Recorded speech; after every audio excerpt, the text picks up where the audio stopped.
While since I've done one of these videos, but we're going to start doing one today. It's on one of my favorite makers, Eugenio Degani of Venice. He was born in Padua in 1842, but moved to Venice in, I think it was in 1888.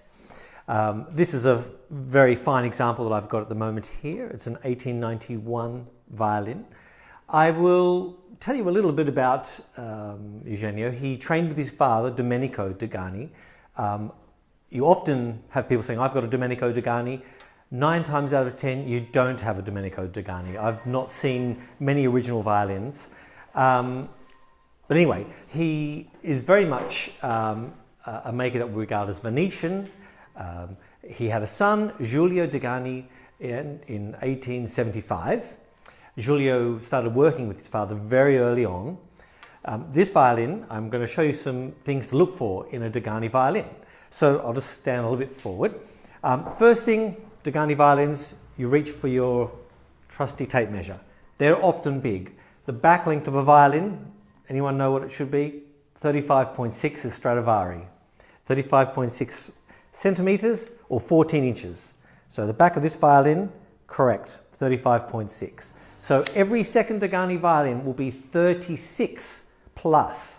So the largest Stradivari violins in the long pattern period from the 1690s were 36 centimeters, 36.2, even 3 and 4.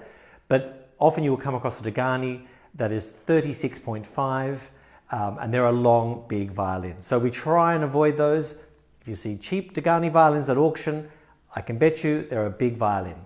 Right, so this one's a standard Degani size, well, modern violin size. Right, next thing we look at, he often did double purfling. This one's actually straight purfling, so this is normal. So we've got the ebony and the white wood in between. But some Deganis have double purfling. So you've got 3 strips of black wood, 2 of white. So that's quite common. The next thing we look at are the scrolls. Now this scroll, again, is a bit atypical. Some of his other scrolls are very scooped out, so intensely scooped out, very nice turns, so quite symmetrical, but very deep fluting, as you would say. So this is all carved out a lot. The next thing you see is the fingerboard. So if you get an original fingerboard, this is not, it will be scooped out here as well. Just that area there. So if you look through the fingerboard, you'll see it's got a ridge. Okay. The edge work is usually quite pronounced, quite raised, almost with a rope design, as they'd call it.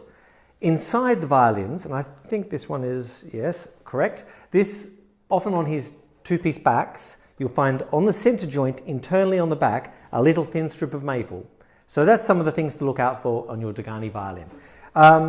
He won many medals for making at many exhibitions, and so did his son. The thing I like about the Degani violins is they sound good.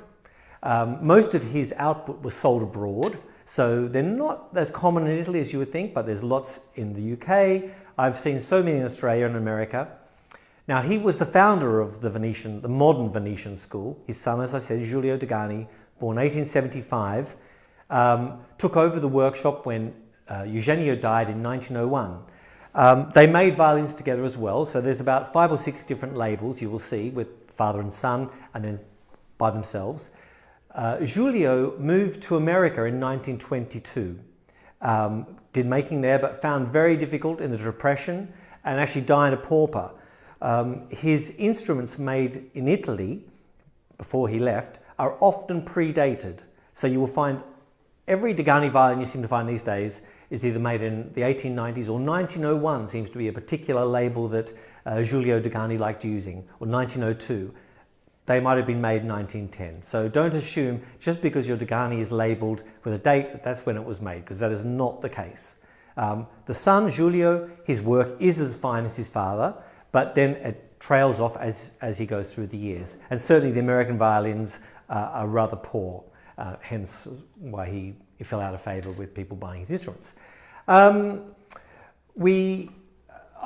play for you, okay? It's very rare. It's been a long time. I was just looking at my bow. I'm just using a David Samuels gold-mounted bow, and if we look on it, it's actually my 999th bow that I've bought. So I've had a lot of bows. Excuse my violin playing. I was a violist. It's 20 years. Okay.